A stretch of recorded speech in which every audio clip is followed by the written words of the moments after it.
શ્રી ગણેશાય નમઃ. રાધે કૃષ્ણ મિત્રો, અમારી યુટ્યુબ ચેનલ વ્રત સાધનામાં હું તમારું હાર્દિક સ્વાગત કરું છું. શ્રાવણ માસમાં ભગવાન મહાદેવની ઉપાસના ખૂબ જ લાભદાયક છે, તો આપણે રોજ શ્રી શિવ મહાપુરાણનું અધ્યયન કરીએ. ઓમ ત્રયંબકમ યજામહે સુગંધિમ પુષ્ટિવર્ધનમ ઉર્વારુકમિવ બંધનાન મૃત્યોર્મોક્ષે મામૃતાત. ચાલો મિત્રો, શ્રી શિવ મહાપુરાણ કથાનું રસપાન કરીએ.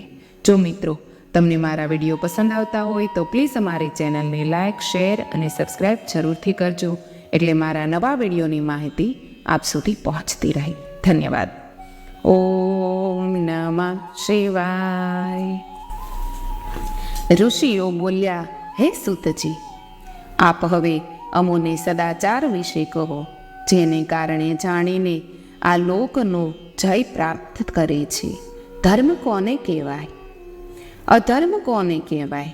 કોનાથી સ્વર્ગની પ્રાપ્તિ થાય તેમજ કોનાથી નર્કની પ્રાપ્તિ થાય છે? સૂત પૌરાણિકે ઉત્તર આપ્યો છે કે બ્રહ્મણાદિ વાતુર્ય સવારમાં વહેલા ઉઠે, પોતાના ઈષ્ટદેવનું ધ્યાન કરે, પૂર્વ દિશામાં મુખ કરીને બેસે, જેનાથી ઉત્તમ ફળની પ્રાપ્તિ થાય છે. રાત્રિનો અંતિમ પ્રહર ઉષા કહેવાય છે.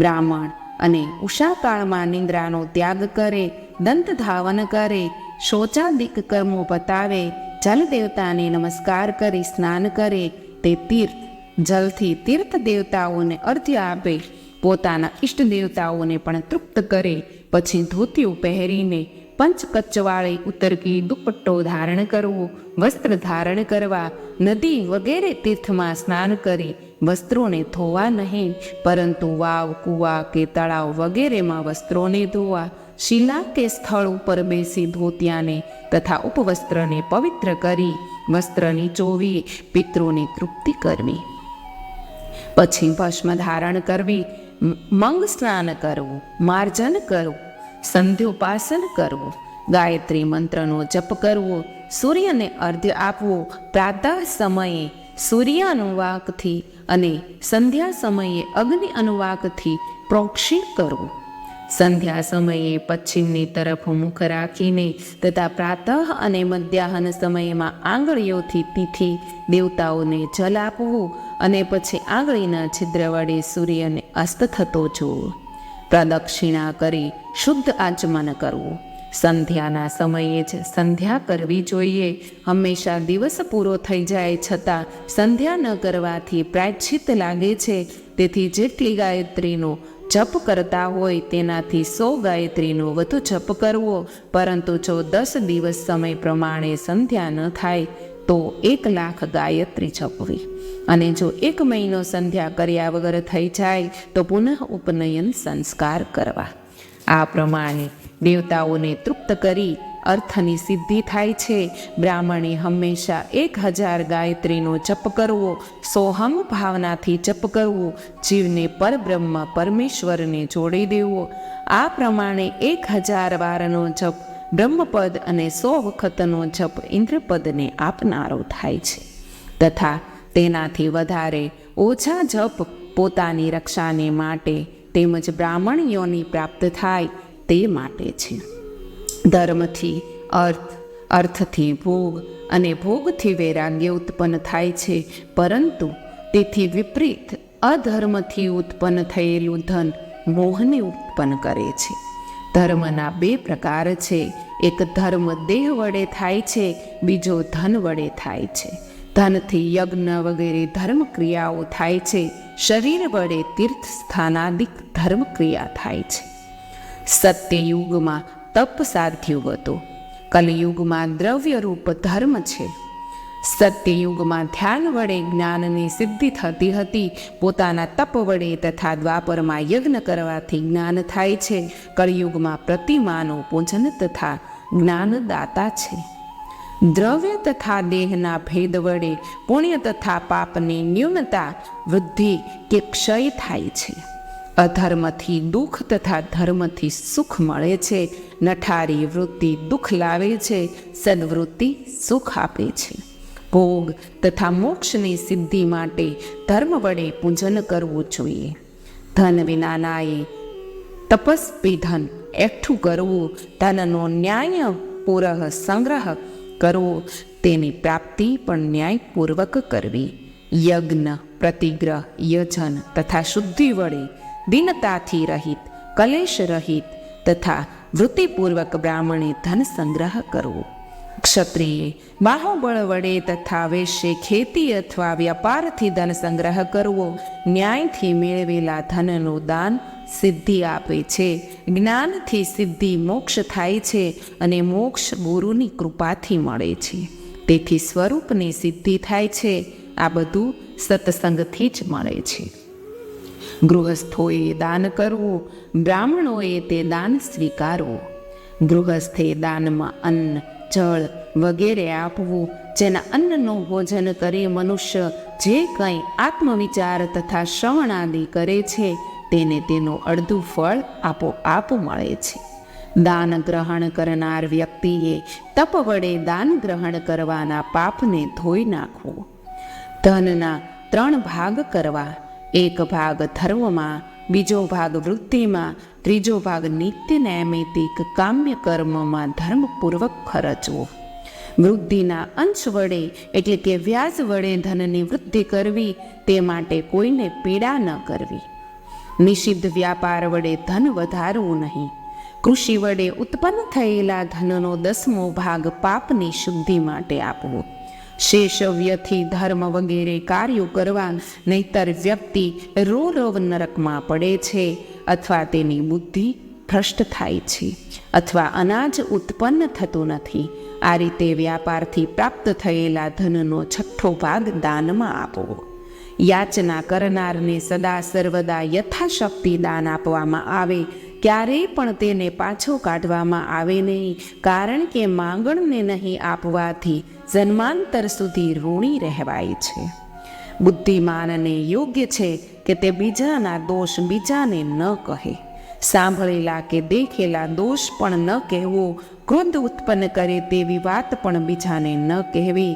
સવાર સાંજ બંને સમયે અગ્નિહોમ કરવું. 2 સમય ન થાય તો 1 સમયે તો અવશ્ય કરવું. નિત્ય સ્થાપિત અગ્નિને વિદ્વાનો અજસ્ત્ર કહે છે. તેવા અગ્નિનું સ્થાપન કરવું અથવા કેવળ જપ કરવા અને સૂર્યદેવને વંદન કરવું. ઋષિઓ કહે છે કે હે મહર્ષિ, અગ્નિ યજ્ઞ, દેવયજ્ઞ, બ્રહ્મયજ્ઞ, ગુરુ પહોંચા તથા બ્રહ્મ તૃપ્તિને પ્રેમપૂર્વક અમને સંભળાવું. સૂતજીએ કહ્યું કે અગ્નિમાં હોમ કરવામાં આવે તે દ્રવ્ય યજ્ઞ છે કે યજ્ઞ યજ્ઞ છે. હે બ્રાહ્મણ, આ યજ્ઞ અનેક પ્રકારનો હોય છે. સૌથી પહેલો, જેમાં અગ્નિમાં સમાધિઓને હોમવામાં આવે છે. બીજો, બ્રહ્મચર્ય અગ્નિ. બ્રહ્મચારીએ વિવાહ ન થાય ત્યાં સુધી આ યજ્ઞ કરવાનો છે.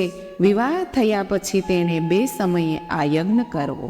જે મહાપુરુષોએ પોતાના આત્મામાં જ અગ્નિનું આરોપણ કર્યું હોય અને વનવાસી હોય એવા પતિઓ માટે તો થોડું અને પવિત્ર અન્ન જમવું એ જ અગ્નિહોમ છે. વિવાહના સમયથી અગ્નિનું અનુસંધાન રાખવું, તેને સુરક્ષિત રાખવું, તેને કુંડ અથવા થીવમાં રાખવો, તેને રાજાના ભયથી કે રાક્ષસના ભયના કારણે સમિધોમાંથી ઢાંકી રાખવો. આ 3ના ભયને લીધે અગ્નિનું સમાનપણું કહ્યું છે. બ્રાહ્મણ દ્વારા આપવામાં આવેલી આહુતિ સંપત્તિને આપનારી થાય છે. પ્રાતઃકાળે આપવામાં આવેલી આહુતિ આયુષ્યને આપનારી છે. દિવસે ઇન્દ્રાદિ દેવતાઓને ઉદ્દેશીને આપવામાં આવેલી આહુતિ તે દેવયજ્ઞ છે. બ્રાહ્મણ દેવતાઓની તૃપ્તિ માટે એકવાર યજ્ઞ કરે, બાકીના સમયે વેદાધ્યયન કરે. હે બ્રાહ્મણો, હવે એક આદર્શ સાંભળો. સર્વપ્રથમ વાર કરુણાકર મહાદેવ શિવે સર્વલોકના ઉપકાર માટે આરોગ્યદાયક રવિવારને બનાવ્યો અને પછી સપ્તાહના બાકીના 6 દિવસોની એમના ગુણો પ્રમાણેની રચના કરી. તેમણે જ પ્રત્યેક દિવસના દેવતા તેમજ તેનું કુલ નિયત કર્યું, જેનાથી આરોગ્ય, સંપત્તિ, વ્યાધિનાશ, પુષ્ટિ, આયુષ, રોગ, મૃત્યુ અને હાનિ યથાકર્મથી પ્રાપ્તિ થાય છે. જે તે દેવતાના વારમાં જે તે દેવતાની પૂજાનું વિધાન તેમણે નિર્માણ કર્યું. તે દેવોના વાર તે દેવની પ્રીતિ કરવાવાળા દેવોની પૂજાના ફળ આપનારા પણ શિવ જ છે. દેવોની પ્રીતિને માટે 5 પ્રકારની પૂજા કહેવામાં આવી છે, જેમ કે મંત્ર, જપ, હોમ, દાન તથા તપ, નેત્ર, શિરોરોગ તથા કોઢની શાંતિ માટે આદિત્યની પૂજા કરવી. બ્રાહ્મણોને ભોજન કરાવવું 3 દિવસ, 3 મહિના અથવા 3 વર્ષ અથવા તેનાથી પણ વધારે વર્ષ સુધી પૂજા કરવી. પ્રારબ્ધ પ્રબળ થશે તો જવરાદી રોગનો નાશ થશે. પાપોની શાંતિ માટે રવિવારના દિવસની પૂજા ઉત્તમ છે. જેના જપ વગેરેથી ઈષ્ટદેવને પ્રસન્ન કરવામાં આવે છે. લક્ષ્મીને માટે સોમવાર લક્ષ્મી પૂજન કરવું. રોગ શાંતિને માટે મંગળવાર ઉત્તમ છે. અડદ અને મગ વગેરે 4 શેર લઈ બ્રાહ્મણોને ભોજન કરાવવું. બુધવારના દિવસે દહીં તથા અન્ન વડે પૂજન કરવું. આથી પુત્ર તથા કલત્ર વગેરેની પુષ્ટિ થાય છે. આયુષ્યની ઈચ્છાવાળી વ્યક્તિએ પુષ્ટ સિદ્ધિને અર્થે ગુરુવારના દિવસે ઉપવિત વસ્ત્ર, દૂધ તથા ઘી વડે પૂજન કરવું. ભોગની ઈચ્છા હોય તે શુક્રવારના દિવસે દેવોનું યજન કરવું. અપમૃત્યુને દૂર કરવા શનિવારના દિવસે રુદ્ર વગેરેનું પૂજન કરવું. તલનો હોમ, દાન તથા તલથી મિશ્ર અન્નનું ભોજન કરાવવું. આ રીતે દેવતાઓનું યજન કરવાથી આરોગ્યની પ્રાપ્તિ થાય છે. સાથે જ તે દિવસોના જે તે દેવતાઓનું નિત્ય પૂજન, સ્નાન, દાન, જપ, હોમ અને તર્પણ કરે. દેશ, કાલ, પાત્રનો વિચાર કરીને જે શ્રદ્ધા સહિત આ વારોનું નિયમપૂર્વક પાલન કરે છે, તેને આ દેવો ઉપાસના દ્વારા બધું જ પ્રાપ્ત થાય છે. બ્રાહ્મણોએ મંત્રોપૂર્વક અને ક્ષુદ્રોએ મંત્રવિધિથી પૂજન કરવું યોગ્ય છે. ધનનો અભાવ હોય તો તપથી દેવતાઓની ઉપાસના કરવામાં આવે. ધનવાન હોય તો ધનથી પૂજા કરવામાં આવે. પરંતુ જે કંઈ કરવામાં આવે તે શ્રદ્ધાથી આચરવામાં આવે. પછી તો સમય પ્રમાણે આચરવાને કારણે તેને જ્ઞાનની પ્રાપ્તિ થઈ જશે. જે બ્રાહ્મણ આ અધ્યાયને વાંચશે, સાંભળશે અને બીજાઓને સંભળાવશે, તેને દેવયજ્ઞનું ફળ પ્રાપ્ત થશે. ઋષિઓ કહે છે કે હે સૂતજી, આપ હવે પૂજાને યોગ્ય દેશ તથા કાળનું વર્ણન કરો. સૂતજીએ કહ્યું કે દેવયજ્ઞ વગેરે કાર્યોમાં પવિત્ર ઘર યોગ્ય ફળ આપનાર બને છે. તેનાથી 10 ગણું ગૌશાળા, તેથી 10 ગણું જળતર, તેનાથી 10 ગણું બિલીવૃક્ષ, તુલસી કે પીપળાનું ઝાડ, દેવાલય, તીર્થનો કિનારો, સપ્તગંગાનો કિનારો, જેમાં ગંગા, સરસ્વતી, કાવેરી, તામ્રપર્ણી, સિંધુ, સરયુ, રેવા આ 7 નદીઓ સપ્તગંગા કહેવાય છે. એનાથી 10 ગણું ફળ સમુદ્રનો કિનારો અને તેનાથી 10 ગણું ફળ પર્વતના શિખર ઉપર પૂજા અર્ચન કરવાથી પ્રાપ્ત થાય છે. સૌથી વધારે ફળ તો જ્યાં મનની પ્રસન્નતા પ્રાપ્ત થાય ત્યાં પૂજન કરવાથી મળે છે. સતયુગમાં યજ્ઞ, દાન વગેરેથી પૂર્ણ ફળની પ્રાપ્તિ થાય છે. ત્રેતામાં 3જા ભાગના ફળની પ્રાપ્તિ થાય છે અને દ્વાપરમાં અડધા અને કળિયુગમાં 4થા તથા અડધો કળિયુગ પસાર થતાં તેથી પણ ઓછું ફળ પ્રાપ્ત થાય છે. પરંતુ શુદ્ધ હૃદયથી કરવામાં આવેલું કર્મ અથવા પૂજન દ્વારા બરાબર ફળની પ્રાપ્તિ થાય છે. આથી 10 ગણું ફળ સૂર્ય સંક્રાંતિના દિવસે મળે છે. તેનાથી 10 ગણું ફળ તુલા અને મેષ સંક્રાંતિમાં પ્રાપ્ત થાય છે તથા ચંદ્રગ્રહણના સમયે તેનાથી પણ 10 ગણું ફળ પ્રાપ્ત થાય છે. કારણ કે આ ઉત્તમ અને પૂર્ણ કાળ છે. આ સમયે જમીન, જપ વગેરે કરવા સમયે ચિત્ત છે, પુણ્યદાયક છે. તેનાથી સત્પુરુષોની સંગતિ પ્રાપ્ત થાય છે, જે કરોડો સૂર્યોના જેવી પ્રકાશવાળી હોય છે. તપોનિષ્ઠ, જ્ઞાનિષ્ઠ અને યોગી યતિ પૂજનીય છે. આવા સમયમાં જે તેમની પૂજા કરે છે તેમના પાપનો નાશ થાય છે. પછી તે બ્રાહ્મણ પણ પૂજનીય ગણાય છે કે જેણે 24 લાખ ગાયત્રીનો જપ કર્યો છે. ગાયત્રી ભોગ અને ફલની દાતા છે. તે ગાયત્રી પોતાના દાતાને પાપોથી રક્ષે છે, તેથી તેને ગાયત્રી કહેવામાં આવે છે. ગાયત્રીના જપથી શુદ્ધ થયેલો બ્રાહ્મણ જ શુદ્ધ છે. તે બધી જ રીતે યોગ્ય પાત્ર છે. નર નારી વગેરે કોઈ પણ જીવ હોય તે ભૂખ્યો છે તે અન્નદાનને પાત્ર છે. ઈચ્છાવાળાને આપવું તે જ અભિષ્ટને આપનારું છે. માગવાથી આપવાથી તેને અર્ધફળ મળે છે. જે સેવકને દાન આપવાથી ચતુર્થાશ્મ ફળ મળે છે.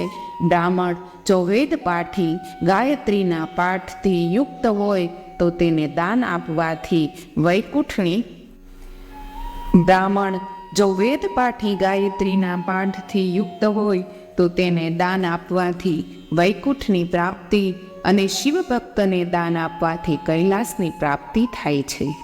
દાન જે ઉદ્દેશ્યથી આપવામાં આવે છે તેનાથી તે પ્રકારના ફળની પ્રાપ્તિ થાય છે. થોડા ઘણા અંશે શિવાર્પણ બુદ્ધિથી કરવામાં આવેલું દાન અનંત ભોગ આપનારું છે. માણસે તપ અને દાન આ બંને હંમેશા કરવા જોઈએ. દેવતાઓની તૃપ્તિની માટે જ બધા ભોગની પ્રાપ્તિ થાય છે. ઈશ્વરાર્પણ બુદ્ધિથી દાન કરવામાં આવતા મોક્ષ મળે છે. આ અધ્યાયને વાંચતા સાંભળતા ધર્મ બુદ્ધિ ઉત્પન્ન થાય છે અને જ્ઞાનની વૃદ્ધિ થાય છે. ઋષિઓ કહે છે કે હે સૂત, આપ અમોને પાર્થિવ પૂજનની વિધિ કહો. આ પૂજાના વિધાનથી સંપન્ન ઇષ્ટની સિદ્ધિ થાય છે. સૂતજીએ કહ્યું, તમે ઘણી જ સારી વાત પૂછી. હે મહર્ષિઓ, મૃત્તિકામાંથી બનાવેલી પ્રતિમાનું પૂજન કરવાથી સ્ત્રીના બધા જ મનોરથો પૂર્ણ થાય છે. નદી, તળાવ, કૂવો તથા જળની નીચેની માટીને લાવીને સુગંધી દ્રવ્યથી તેનું શોધન કરવું. આ મૃત્તિકાને સારા મંડપમાં મૂકી મસળાવવી. તેમાં દૂધ નાખવું અને પછી તેમાંથી મૃત્તિકા બનાવવી. પછી પદ્માસનમાં બેસીને પાર્થિવ પ્રતિમાનું આદરપૂર્વક પૂજન કરવું. ગણેશ, સૂર્ય, વિષ્ણુ, પાર્વતી, શિવજીની મૂર્તિ અને શિવજીના લિંગનું સદા સર્વદા પૂજન કરવું. ષડશોપચાર પૂજાથી ફળની સિદ્ધિ થાય છે. પુષ્પ વડે પોક્ષણ કરી મંત્રપૂર્વક અભિષેક કરવો. ચોખ્ખા અન્ન વગેરે નૈવેદ્યનો સંગ્રહ કરી એક વજન પાશેર લેવો. ઘરમાં સ્થાપેલા લિંગની પાશેર નૈવેદ્ય વડે તથા મનુષ્યએ સ્થાપેલા લિંગની એક શેર નૈવેદ્ય વડે પૂજા કરવી. દેવતાના સ્થાને કરેલ લિંગ પર 3 પ્રસ્થ તથા સ્વયં ઉત્પન્ન લિંગ પર 5 પ્રસ્થ નૈવેદ્ય ચડાવવાથી પુણ્ય ફળની પ્રાપ્તિ થાય છે. 12 આંગળ પહોળું તેમજ 25 આંગળ શિવલિંગ હોય છે. 15 આંગળની ઊંચાઈવાળી લોખંડ કે લાકડાના ટુકડાને પણ શિવ કહે છે. તેના 8મા ભાગનું નામ પ્રસ્થ છે. 4થા ભાગનું નામ કુંડવ છે. 10 પ્રસ્થ, 100 પ્રસ્થ, 1000 પ્રસ્થ જઈ તેલ તથા ગંધ વડે યથોક્ત પ્રમાણ દ્વારા મનુષ્ય સ્થાપન કરેલ લિંગની પૂજા 10 પ્રસ્થ નૈવેદ્ય વડે, ઋષિ વડે સ્થાપન કરેલ લિંગની 100 શેર નૈવેદ્ય વડે તથા જ્યોતિર્લિંગની 1000 શેર નૈવેદ્ય વડે જે પૂજા કરાય તે મહાપૂજા કહેવાય છે. તેના અભિષેકથી આત્મશુદ્ધિ, ગંધ ચઢાવવાથી પુણ્યની પ્રાપ્તિ, નૈવેદ્ય ચઢાવવાથી આયુષ્ય અને તૃપ્તિ તથા ધૂપ આપવાથી ધનની પ્રાપ્તિ થાય છે. દીપકથી જ્ઞાન અને તાંબૂલ અર્પણ કરવાથી ભોગની પ્રાપ્તિ થાય છે. તેથી સ્નાન વગેરે 6 વસ્તુઓની પ્રયત્નપૂર્વક કલ્પના કરવી, નમસ્કાર તથા જપ આ બેઓ સંપૂર્ણ ઈચ્છિત ફળને આપનારા છે. પૂજાના અંતે તે પ્રયોજવા જોઈએ. માનસ પૂજામાં પણ આ સર્વ ઉપચાર કરવા જોઈએ. જે મનુષ્ય જે દેવતાઓનું પૂજન કરે છે તેને તે લોક પ્રાપ્ત થાય છે. વચલા લોકમાં પણ તેને ઇચ્છિત ભોગની પ્રાપ્તિ થાય છે. હે ઋષિઓ, આપ વિશેષ શ્રદ્ધાથી સાંભળો. હું વિશેષ વિવેચના કરું છું. આ ભૂલોકમાં શ્રી ગણેશજીની સમ્યક પ્રકારે પૂજનીય છે. તેમના પૂજનથી ઈષ્ટની પ્રાપ્તિ થાય છે. ભાદરવા માસમાં શુક્રવારના દિવસે અથવા શ્રાવણ મહિનામાં સુદ ચોથના દિવસે શતભિષા નક્ષત્રમાં તથા ધનના સૂર્યમાં ગણેશની વિધિપૂર્વક પૂજા કરવી. 100 વાર પૂજા કરવાથી અથવા 1000 વાર પૂજા કરવાથી તેટલી જ સંખ્યાવાળા દિવસો સુધી ભોગની પ્રાપ્તિ થાય છે.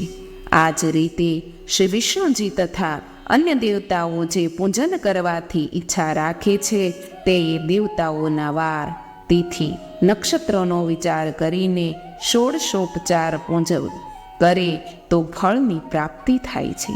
શિવજીનું પૂજન તો બધા જ મનોરથોને પરિપૂર્ણ કરનારું છે. આદ્રા નક્ષત્રમાં અથવા માત મહિનાની કૃષ્ણ ચતુર્દશીના દિવસે જે શિવજીનું પૂજન કરે છે તેના આયુષ્યમાં વધારો થાય છે, મૃત્યુનો નાશ થાય છે અને સર્વસિદ્ધિની પ્રાપ્તિ થાય છે.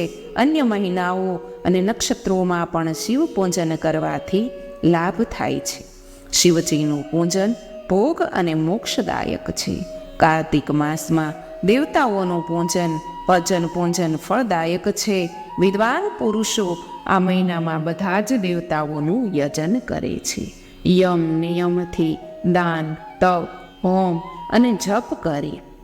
આ માસમાં દેવતાઓના યજનથી વ્યાધિનો નાશ થાય તેમજ ભોગની પ્રાપ્તિ થાય છે.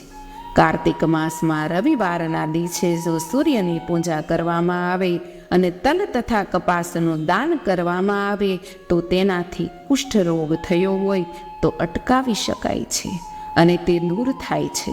આ પ્રકારે શિવ પૂજન ઘણા વિધાનો છે. જે વ્યક્તિ પોતાના મનને તેમજ પોતાની જાતને શિવજીને સમર્પણ કરી દે છે તે શિવ સાયુજ્યની પ્રાપ્તિ કરે છે.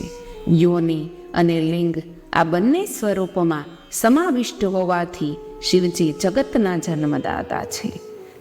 તેથી જન્મ નિવૃત્તિ માટે શિવજીની જન્મ નૈવેદ્યથી પૂજા કરવી. 36,000 મહાનૈવેદ્યને જન્મ નૈવેદ્ય કહે છે. આટલા નૈવેદ્યનું દાન મહાપૂર્ણ દાન કહેવાય છે. સંપૂર્ણ જગત બિંદુ નાદાત્મક છે, જેમાં બિંદુ તે શક્તિ છે અને નાદ તે શિવજી છે.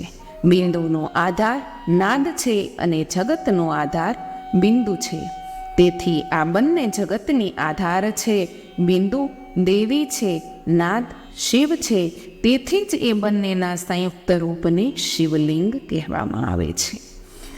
તેથી જન્મ નિવૃત્તિને માટે શિવલિંગને પૂજન કરવામાં આવે. દેવી રૂપ માતા બિંદુ અને શિવ રૂપ પિતા નાદ છે. પૂજ્ય માતા પિતાની પૂજા કરવાથી નિશ્ચિતપણે પરમ આનંદની પ્રાપ્તિ થાય છે. જેમાં પુત્ર માતા પિતાની સેવા કરે તો તેઓ પ્રસન્ન રહે છે. તેવી રીતે શિવલિંગને માતા પિતા રૂપ જાણી તેમની સેવા કરવી. હે મુનિ શ્રેષ્ઠો, ભર્ગ પુરુષ રૂપે તથા ભર્ગ પ્રકૃતિ રૂપે કહેવાય છે. તેની અંદર રહેનાર સૂક્ષ્મ ઉપાદના ગર્ભને પુરુષ કહે છે તથા વ્યક્ત મહત્વાદીમાં રહેનાર ગર્ભને પ્રકૃતિ કહેવાય છે. આદિ ગર્ભરૂપે પુરુષો જ પ્રકૃતિ રૂપ ગર્ભના સંબંધથી ગર્ભવાળો થાય છે. તેથી ઉત્પન્ન કરવાવાળા પુરુષ છે. પ્રકૃતિમાં પ્રથમ જન્મ થાય છે. પ્રકૃતિમાંથી પ્રકટ રૂપ થવાથી બીજો જન્મ થાય છે. આ જીવ પુરુષ વડે જ મૃત્યુ તથા જન્મ પામે છે. જે જન્મે છે માયા વડે, જેનો જન્મ થાય છે તે જ જીવ છે. તે જ જીવ જન્મ અને કાળાદીને લીધે જીર્ણ થાય છે. જન્મ તથા જ પાશ વડે બંધાય છે, માટે જીવ કહેવાય છે. આ જન્મ તથા પાશમાંથી નિવૃત્ત થવા માટે શિવલિંગને પૂજા કરવી. મમ કહેતા વૃદ્ધિને ગચ્છતિ કહેતા પ્રાપ્ત થાય છે. તેથી તેની પ્રકૃતિ કહે છે. પ્રાકૃત શબ્દ વડે માત્રાદી વડે ઇન્દ્રિયો ભોગ ભોગવે છે. ભગ કહેતા પ્રકૃતિથી જે ભોગવાય તે ભોગે કહેવાય છે અને ભગ શબ્દનો આ જ શબ્દાર્થ છે. મુખ્ય ભગ પ્રકૃતિ રૂપે છે તથા ભગવાન શિવ રૂપ છે. ભોગનો આપનાર ભગવાન છે અને ભોગને આપવાવાળો અન્ય કોઈ નથી. ભગવાન જ ભગના સ્વામી છે. આથી તેમની ભર્ગ કહેવાય છે. ભગ સહિત લિંગ સહિત ભગ જ સર્વત્ર ભોગનું કારણ છે. એટલા માટે ભગવાળા મહાદેવ શિવલિંગની પૂજા કરવી યોગ્ય છે. શિવ અને શક્તિના મેળાપનું નામ લિંગ છે. શિવજી પોતાના લિંગના પૂજનથી પ્રસન્ન થાય છે. રવિવાર પંચગવ્યથી શિવજી સ્નાન કરાવવું, ગાયના છાણ, ગોમૂત્ર, ગાયનું દૂધ, ગાયનું ઘી અને મધ આ પંચગવ્ય છે. પછી દૂધથી સ્નાન કરાવવું, શેરડીનો રસ, મધ, ગાયનું દૂધ વગેરેથી તેમજ અન્નનું નૈવેદ્ય તૈયાર કરી પ્રણવપૂર્વક મહાલિંગની પૂજા કરવી. તેનાથી પુનર્જન્મથી નિવારણ થાય છે. રુદ્રાક્ષ ધારણ કરવાથી ચોથો ભાગ, વિભૂતિ ધારણ કરવાથી અડધો ભાગ અને મંત્ર જપવાથી પોણો ભાગ અને પૂજનથી મનુષ્યને મુક્તિની પ્રાપ્તિ થાય છે. આ અધ્યાયને વાંચવાથી કે સાંભળવાથી શિવજીની દૃઢ ભક્તિ પ્રાપ્ત થાય છે. મિત્રો, અહીં વિદ્યેશ્વર સંહિતાના 13 થી 16 અધ્યાયની સમાપ્ત થાય છે. ધન્યવાદ.